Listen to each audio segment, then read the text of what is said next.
तो बेटा ये एप्लीकेशंस हैं विमीय विश्लेषण, विमाओं के अनुप्रयोग कि इनका काम क्या होता है, विमाओं से हमारी क्या क्या हेल्प होती है।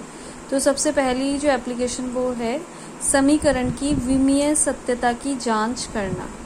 तो इस एप्लीकेशन पे कैसे आपके क्वेश्चंस आते हैं, एक समीकरण दी होती है, जैसे यहाँ मैंने एक समीकरण लिखी हुई है S = UT + ½ AT²।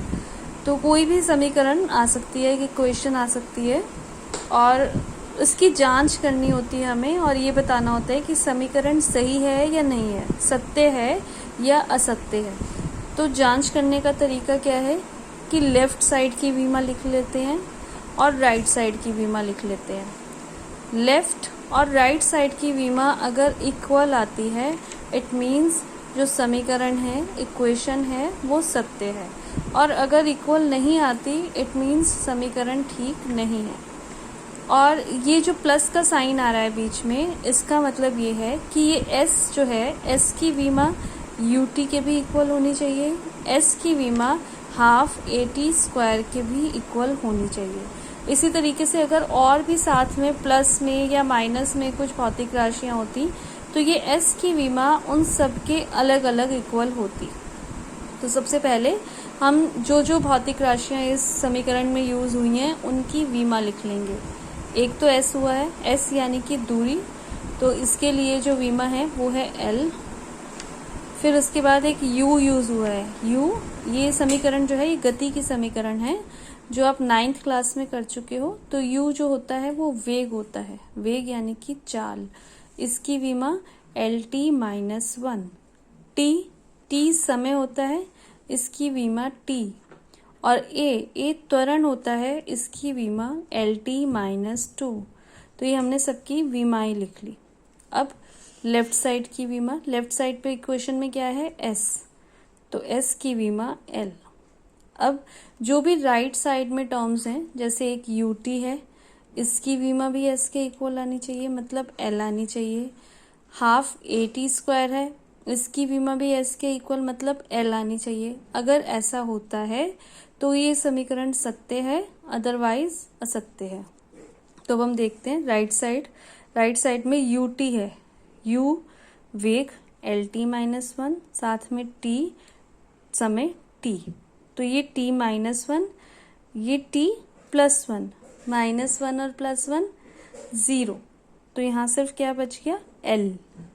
तो ये UT की विमा तो S के इक्वल आ गई L। अब नेक्स्ट ½ AT²। हाफ जो है ये कांस्टेंट है, कोई भी जो कांस्टेंट होता है उनकी कोई विमाएं नहीं होती। कांस्टेंट मतलब नियतांक, जिसको हम चेंज नहीं कर सकते। आप हाफ को 1/4 नहीं लिख सकते हो, तो इसलिए इसकी कोई विमा नहीं होगी। यहाँ पर है A की विमा LT-2 और T की विमा T और उसका स्क्वायर है तो T²। ये -2, ये +2, ये दोनों कैंसिल आउट, क्या रह जाएगा सिर्फ L। तो S की विमा भी L, UT की भी विमा L, ½ AT² की भी विमा L। तो left side is equal to right side. इसका मतलब ये जो समीकरण है S = UT + ½ AT², ये समीकरण सत्य है। अब इसकी सेकंड एप्लीकेशन है एक मात्रक पद्धति से दूसरी मात्रक पद्धति में परिवर्तन करना। किसी भौतिक राशि का मात्रक आपको दिया जाता है एग्जाम में, और एक पद्धति में होता है, एक पद्धति मतलब जैसे MKS में या CGS में, और उसे दूसरी पद्धति में चेंज करना होता है। तो इसके लिए हम फॉर्मूला क्या लगाते हैं, N1U1 = N2U2। जैसे कि मैंने आपको बताया ही था कि जब हम किसी भौतिक राशि को मापते हैं तो मापने से हमें दो चीज़ें पता चलती हैं। एक तो संख्यात्मक मान, मापन में दो चीज़ें इंक्लूड होती हैं, एक तो संख्यात्मक मान मतलब न्यूमेरिकल वैल्यू N, और एक मात्रक यूनिट U। तो N और U जो है वो कांस्टेंट होते हैं, उनका मल्टीप्लिकेशन, इसलिए N1U1 = N2U2। अब इसको मैं एग्जाम्पल के थ्रू एक्सप्लेन करती हूँ। ये क्वेश्चन है कि विमीय विधि से ऊर्जा को 1 जूल से अर्ग में परिवर्तित करिए। तो ऊर्जा का जो मात्रक है वो है जूल, ये जूल जो मात्रक है ये MKS पद्धति का मात्रक है, और अर्ग जो मात्रक है ये भी ऊर्जा का ही मात्रक है, पर ये CGS पद्धति का मात्रक है। तो ऊर्जा का मात्रक जो है वो जूल। अब आपको ऊर्जा की विमा भी पता होनी चाहिए।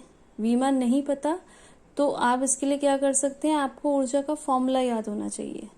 आपने 9th क्लास में पढ़ा है कि ऊर्जा कई तरह की होती हैं, गतिज ऊर्जा, स्थितिज ऊर्जा, रासायनिक ऊर्जा, प्रकाश ऊर्जा, ज्वार भाटा ऊर्जा। तो यहाँ पर कोई भी ऊर्जा का फॉर्मूला लगाइए। जैसे मैंने गतिज ऊर्जा का फॉर्मूला लगाया 12mv²। तो यहाँ से आप ऊर्जा की विमा निकाल सकते हैं। अगर आपको लर्न नहीं है, लर्न है तो डायरेक्ट रख सकते हैं। तो हाफ कांस्टेंट है, इसकी कोई विमा नहीं होगी। m द्रव्यमान, m, v वेग है और v का स्क्वायर है। तो वेग की जो विमा होती है वो होती है LT-1, स्क्वायर है इसलिए L2T-2। तो जो ऊर्जा का विमीय सूत्र आएगा वो ML2T-2। ये ऊर्जा का विमीय सूत्र आ गया। अब क्योंकि हमें एक पद्धति से दूसरी पद्धति में बदलना है तो हम ये मान लेते हैं कि M1, L1 और T1 जो हैं वो MKS पद्धति के मात्रक हैं। M1 किलोग्राम को, L1 मीटर को और T1 सेकंड को प्रदर्शित करता है। इसी तरीके से M2, L2 और T2 जो हैं ये CGS पद्धति के मात्रक है। M2 ग्राम को, L2 सेंटीमीटर को और T2 सेकंड को प्रदर्शित करता है। तो N1U1 is equal to N2U2 में अब हम मान रखेंगे। N1U1 जो है M1 L1 का स्क्वायर T1 की power -2, N2 M2 L2 power 2 T2 की पावर -2। N2 हमें निकालना है कि ऊर्जा जो है जूल को हमें अर्ग में परिवर्तित करना है। तो N2 को एक साइड रहने देते हैं, बाकी ये जो पूरी टर्म है इसको इस साइड ले आते हैं। तो N2 is equal to N1 as it is रहेगा। M2 को M1 के नीचे ले आते हैं, L2 को L1 के नीचे ले आते हैं, T2 को T1 के नीचे ले आते हैं। तो N2 is equal to N1, M1 upon M2, L1 upon L2, इसका स्क्वायर है इसलिए पूरे का होल का स्क्वायर कर दिया। T1 अपॉन T2, इसकी पावर -2 है इसलिए पूरे की पावर -2 कर दी। अब N1 हमें बोला कि 1 जूल, N1 का मान तो हमें पता ही है 1 है। M1 हमने लिया था किलोग्राम, तो M1 को किलोग्राम। M2 लिया था ग्राम, तो M2 को ग्राम। L1 metre, L2 centimetre, T1 second, T2 भी सेकंड। अब MKS पद्धति को CGS में चेंज करना है तो 1 किलोग्राम में कितने ग्राम होते हैं, 1000। तो किलोग्राम को ग्राम में चेंज कर दिया, 1000 ग्राम। मीटर को सेंटीमीटर में चेंज करेंगे, 1 मीटर में 100 सेंटीमीटर, 100 सेंटीमीटर बटे सेंटीमीटर, और ये दोनों ही सेकंड है, कैंसिल आउट होंगे तो 1।